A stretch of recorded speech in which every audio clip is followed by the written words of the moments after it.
Hello and welcome to She Plays Weekly. I'm Preston Bradsher. Let's get into what's happening in women's sports this week. The University of Oklahoma took home the Women's College World Series trophy last week, which marks the program's 5th national championship. That's fantastic for them, but we also got some news that even Florida State fans can get excited about. This year's Women's College World Series was the most watched ever. The championship series averaged 1.8 million viewers, which is up 15% from 2019. So there's some more proof to throw at all of the nobody watches women's sports trolls in your lives. Troll that, boys. It was announced this week that San Antonio Spurs assistant coach Becky Hammon would interview for head coach positions with the Portland Trail Blazers and the Orlando Magic, which would make her the first female head coach in NBA history. Obviously, I think these teams should jump at the chance to get such an incredible coach, and I'm not alone. Apparently, Hammon is in even higher demand than we thought, as an actual billboard appeared outside the Boston Celtics practice facility on Monday, urging the team to hire her or Kara Lawson for the job. In other words, these NBA teams need to get on it, because this woman is in high demand. Claressa Shields is, to put it lightly, terrifying. She's the only boxer in history to simultaneously hold all 4 major world titles, in 2 different weight classes, no less. And last Thursday, she made her MMA debut and won her first ever contest. Because I guess beating the crap out of opponents in just one sport just wasn't cutting it anymore. Barbora Kreichikova swept the French Open last week, winning both the singles and doubles competitions. No one has done that since Mary Pierce in 2000, and it's even more impressive because she came into the tournament unseeded. Upsets were kind of a theme in the tournament, though. All 4 singles semifinalists were first-timers in Grand Slam competition, and upset is the opposite of how I was feeling watching all these new kids win. And finally, the WNBA regular season is still going strong, and there's a lot of stories I could tell you here. Candace Parker's return to the sky, Banaj Eleni's MVP run, the Lynx' terrible injury luck. But instead, I've got to bring up the absolutely savage Twitter war WNBA players got into on Monday. There is no league like the WNBA. They had one single off day last week, and they used it to give us more drama than anyone deserves. Because you know what? They're generous, and we love them for it. We've got a great show for you tonight. Quince Mountain is here, plus we'll get you ready to watch the U.S. women's national team with the rundown of some of their many, many records. But before we get to that, one of our very favorite legends, Katie Ledecky, qualified for the Tokyo Olympics on Monday, which of course was no surprise to anyone. But she's not the only one going through Olympic trials as we get closer to the games, and we think you should get to know some of the other characters we'll be seeing in Tokyo. So, to get you up to speed on all things Olympic qualifiers, let's take a deep dive.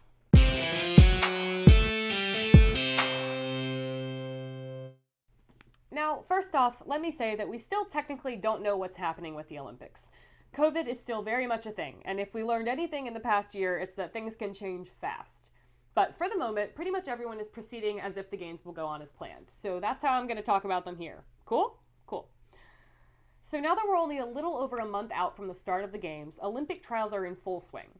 We saw diving qualifiers last week, swimming trials are going on as we speak, and I hope you don't have weekend plans, because the next 2 will be taken up with track and field and gymnastics.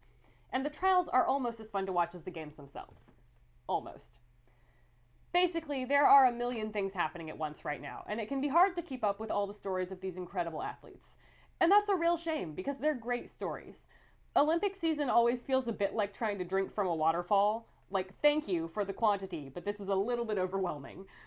So, as always, we're here to help you out. Here are just a handful of athletes to watch coming out of the Olympic trials, because you've got to choose who you're cheering for early if you want to get t-shirts made, and I know you do.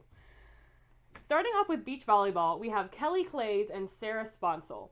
This team will be the youngest beach volleyball pair to ever compete in the Olympics. And as a big old volleyball nerd, I can tell you that they are the most fun to watch. Highly recommend. Next up is diving, where Allison Gibson and Krista Palmer qualified last weekend in the synchronized springboard event. This is one of those admittedly frequent moments where I just have to stop and say, how do they do that? But anyway, these 2 are so fun to watch and both incredibly impressive. Palmer also qualified for the individual springboard event, no big deal, and Gibson only started diving when she was 20, and now here she is on the Olympic team. Oh, and she's 21 now. In the category of sports that I don't understand but definitely respect, we have artistic swimming, which is what you know as synchronized swimming. Though in this case, we're talking about a duet. Anita Alvarez and Lindy Schroeder made the team, despite the fact that Alvarez lost consciousness in the water during one of their routines. She still qualified, though, and I learned a valuable lesson about not underestimating synchronized swimmers. There's also, obviously, the great Coco Gauff, who we talk about a lot on this show. Her impressive French Open performance officially qualified her for Tokyo, where she is set to become the youngest tennis player to compete in the Games since 2000, at the ripe old age of 17. And then there's Sakura Kokomai, who's going to be so special to watch because she will be the United States' first ever Olympian in karate. After a long fight from practitioners around the globe, karate will finally debut as an Olympic sport this summer. And speaking of debuts, this Olympic Games will feature 4 other new sports, with surfing, skateboarding, and sport climbing joining the competition, along with the long-awaited return of softball and baseball, which haven't been in the Olympics since 2008. So like I said, there are about 1 billion great athletes headed to Tokyo and a story to go with each one. There's no way we could get to them all here, but I hope this at least got you started. Now go get those t-shirts ready. That was your deep dive. We'll be right back with Quince Mountain.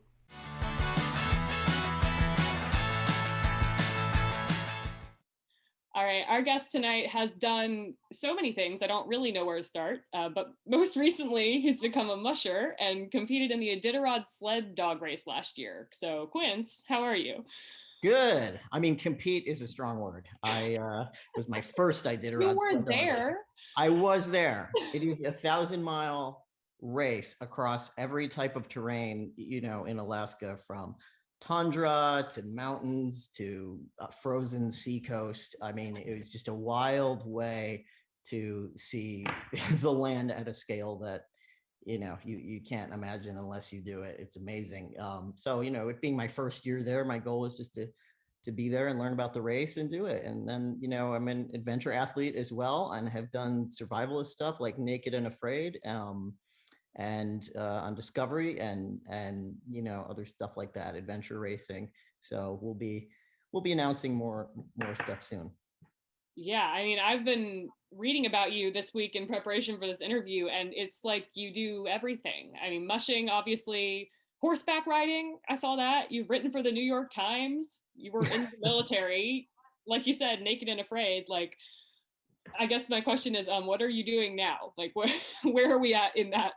Well, you know what? Can I say first, that is not totally unrelated to being a trans person, because for 2 reasons. Number one, like, I'm really good at suffering because I was a kid and endured a lot of pain emotionally. But number 2, like, we often hit a ceiling in jobs sort of quickly. So a lot of us have had a lot of sort of semi-skilled or low-skilled jobs doing a lot of different things, but are only going to get promoted so much. So, we have a breadth, and hopefully that's changing. Wow. And I've really never thought about before, but that's, I mean, entirely true. That's, wow. I mean, you have skills that so many other people don't have because of that, but also you definitely deserve the opportunity to be able to go through one company if you want to. Right. It's like it's so many of the things, whether you're an artist, a writer, an athlete, so much of the strengths you develop are in response to your limitations. So, that's just part of that. It's like, if you can't grow tall, you sort of bush out and grow out. Yeah. So you have probably got the most fascinating sport that we've ever had on this show, I gotta say, mushing. Could you talk about your sport a little bit? How you got into it? What made you fall in love with it? Why other people should fall in love with it? Well, I didn't mean to. I would have never thought I would mush sled dogs in the whole world. I don't even know if I knew people were still doing it. I mean, I guess I sort of did, but I fell in love with my wife, and my now wife. I mean, I fell in love with her before we were married. She wasn't your wife when you fell in love with her. No, she wasn't, but I really liked her. And she was a sled dog musher. So, I'm not going to say I feigned interest. I was interested in whatever. I was interested in being with her, wherever that took me. We've all been there. Yeah. And so then, I went dog mushing with her. And I think once you go, I mean, it's so joyous in a way that it's like turning adults into children. You have all these excited dogs, and I love dogs. I love animals. Love horses. I've always been around animals, had animals. So, you have just the contagiousness of these dogs who are completely excited to go, barking, barking, barking, and you're standing and you're holding this sled, and then you pull the hook, or the person helping you does, and off you go, whether you're riding in the sled or driving it, and then the dogs are just doing their thing, and they're quiet, and you're sort of riding in a way that feels almost like sailing, like you're like just skipping across the snow. And it's like all the joys of sledding, just like regular hill sledding. But if you're an adult and you go to the sled hill, people look at you funny because that's for kids. But if you go dog mushing, I mean, you're cool, and you don't have to climb up a hill, hopefully. So that's a real plus. And you get to keep going. Like yeah, where I live, there's like no going hills. We have and like one going. hill that we go sled down, and it's very disappointing. So like that's very appealing to me. You get to just keep going. You sure do. And then for hours and hours. I mean, we train and we'll mush 5-6 hours at a time easily. And we stop for a break, maybe a minute, two every hour. And all that time you're just staring at dog butts, which becomes There are worse views. there really are. It's mesmerizing in their ears, and you learn to tell things about how they're doing just based on their ears and their butts. And how close they are to each other and different things. And it's very calming to me, and I'm never alone out there in the wilderness. It's always, even if my wife's not with me or I'm not with her, we're always out with the dogs. We're out there with our best friends. So it's incredible to be able to do a sport. I mean, they're the athletes really, and bring your whole family along, literally. That's amazing. So I have to ask about the dogs. Do you have like a good dog story you could tell us? I mean, you must have dog stories. That implies I have a bad dog story, and I don't. All our dogs are great, Preston. They're amazing. What could I tell you about them? I mean, gosh, I don't know. Yeah, I almost have to be like think of a situation to think of the story about our dogs. There's too much. There's too much. Well, that's all right. There's too much to capture in the few minutes we have here. But like, could you tell me a good story about your dad? See, it's freaking hard to think of just one. Probably, but he's a weird guy, I have to say. He's exceptionally odd. That guy's been dressed up as Buzz Lightyear in my lifetime, so like in a full cardboard suit, and it was not on Halloween, so I could pull that out for you. Did he do that for you? No. Oh, I was gonna say he really loves you, but oh well, he does, but that wasn't for me. There's intrigue. See, so you gotta want more. The reason I know about you, or I found you guys, is over Twitter, and if you're looking for dog stories about their dogs, follow Quince and your wife Blair Braverman on Twitter, because there are dog stories to be had. Oh, there are. We have a dog who collects dead things. We have a dog named Harry, who's now blind, but he's still and he's retired at this point, but he still will lead the pack if need be. And sometimes when there's something scary, like an obstacle they don't want to go past, you could hook him right up in front, and he can't see it, but he can sniff out the trail. He'll go right by it. There's Peppy, who's the kind of matriarch of our whole kennel, and is just brilliant. I mean, she's smarter than a human. Okay, so what's next for you? Like, I know you've got a lot going on, but what are you hoping to do down the road? Well, thankfully, now that we're into 2021 and a fresh season, and hopefully the worst of the pandemic is behind us, we can, I think, resume with racing the dogs and doing adventure type races maybe.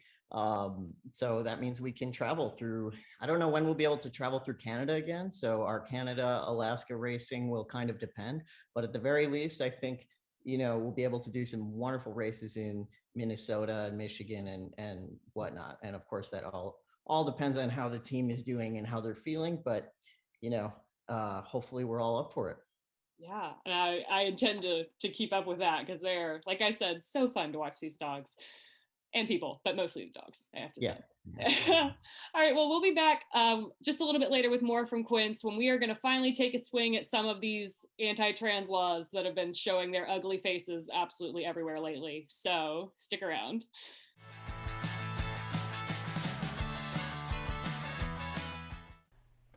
Carly Lloyd became the oldest person to ever score for the U.S. women's national team on Sunday.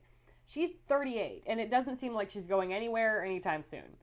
So far, the team has won 2 out of their 3 summer series friendlies in Texas, and it's no surprise that the team is still dominant. It's not just Lloyd. The whole team is breaking records all over the place. So, in preparation for the long-awaited release of the Olympic roster, let's count down the history of the U.S. women's national team in a segment we call By the Numbers. All right, number 10. The U.S. women's national team has scored more than 10 goals in a single game 12 times, the most recent being their win over Thailand in their first World Cup game in 2019. Remember, this is soccer we're talking about here. You know, the game where 0-0 ties are totally normal. So that ought to tell you something about this team's dominance. Number 9. 9 plus 32 is 41, and that's how many games in a row the U.S. has gone unbeaten. The unbeaten streak is the 3rd longest in program history, and it's still going strong. Their win on Sunday against Jamaica was their 17th consecutive home win, bringing their home unbeaten streak up to 55 games. I'm not even sure if they know how to lose anymore. Number 8. 8 is roughly the amount of years that pass between Kristie Mewis's international goals. In December, Kristie Mewis scored her 2nd international goal after last scoring a goal for the United States back in 2013, making her 2,722 days between goals a team record. Despite the long drought, she's still solidly in the running for the Olympic squad, because the Mewis sisters know how to get it done. Number 7. 7 is the number of players who have at least 100 international goals. The first to reach 100 goals was Mia Hamm, of course, and Abby Wambach has the most with 184 goals. Wambach held the world record until Christine Sinclair broke it in January of 2020. Only 17 players have ever broken 100 international goals, and guess what? They're all women. Number 6. The U.S. women's national team sought nearly $67 million in damages in their gender discrimination lawsuit against U.S. soccer. After their 2019 World Cup victory, the fans could be heard chanting equal pay in the stands. Despite overwhelming support and the team's frighteningly impressive record, the issue still isn't settled. HBO Max just released a trailer for a movie about the team's ongoing equal pay fight, and it's titled LFG, which I won't explain because we try to keep it PG here, but it's very fitting.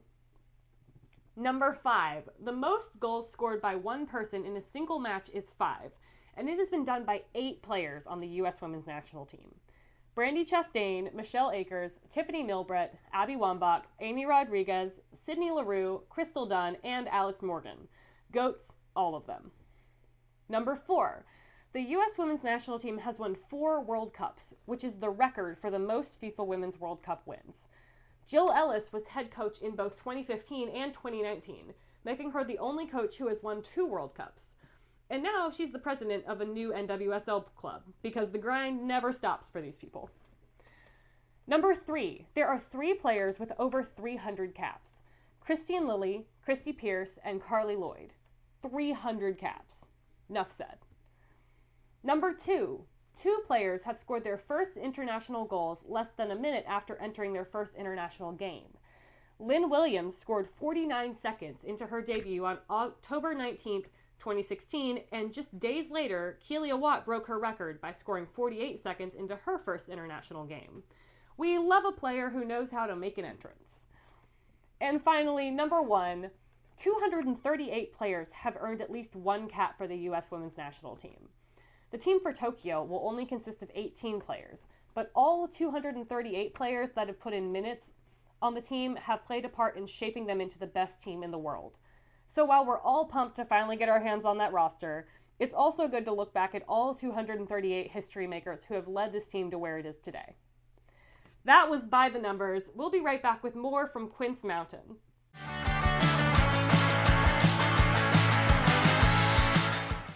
All right, we are back with Quince Mountain. So, Quince, the past year has been a real field day for lawmakers who have decided that the single greatest threat to our society at the moment is trans kids who want to play school sports.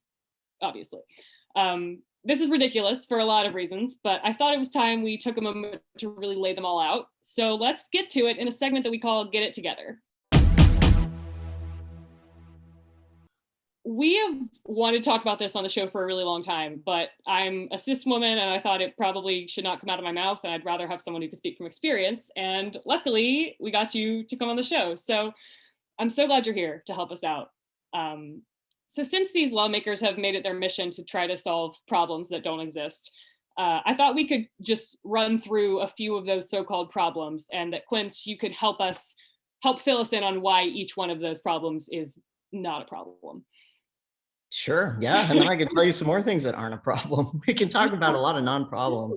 But I just think it's so unfortunate that these kids are being used as a political cudgel, really, to kind of galvanize support against something, because it's not, if there's a lot of good or, interesting, like, conservative policies that could be worth like listening to and learning about, but instead of doing the actual work to propose something useful, maybe economically or socially, let's just like attack a disadvantaged minority, in this case trans kids, who are one of the, at some of the greatest risk overall. And this legislation is so damaging, keeping them out of sports, not only like because it keeps athletes out of sports, but because it sends a message to trans kids and non-binary kids, gender variant kids, that they're a problem to be solved. And they're not a problem. Okay, so the first problem that these lawmakers are trying to say is that trans girls will have an unfair competitive advantage over cis girls if they're allowed to play. Thoughts? I think this is part of what makes the legislation so insidious. It's because in the last, few years, especially, I was going to say in the last decade, but, since Mark McGuire, I don't know, baseball was a big problem, cycling, Lance Armstrong, there have been major public conversations about performance enhancing drugs and the ethics of that. And in some cases, the hormones that are used are analogous to testosterone, basically. So, it's kind of common sense in a way, where people are thinking, oh, okay, it's bad for an athlete to be sort of artificially having this kind of advantage, and our kids should have a fair playing field. And so I don't know about just letting somebody on the team who has that advantage. And they're not like, people don't have all day to think about this. They're just like hit with this, like, oh, do I want my kid to not ever have a chance to win or something, which isn't, and so, like, I get it, but we can break that down in so many ways.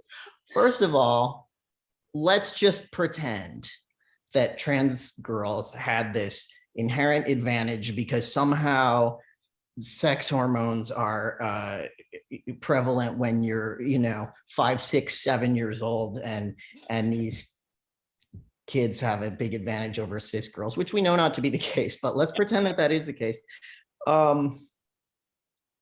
Is the reason we have sports in school, the reason we use our public tax dollars to fund sports in schools, so that 1 or 2% or 1% of kids can have a scholarship? Like, no, we do it because it's a public good. These are the memories that people keep, and maybe our legislators don't know this. Maybe they weren't in sports, but I live in a small town. We can count on one hand. I don't even know. I can't think of the last person who went to state from our local school, and yet the stands are full.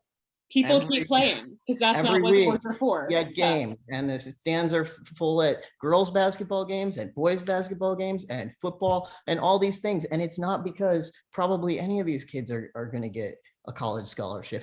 Every once in a while, maybe.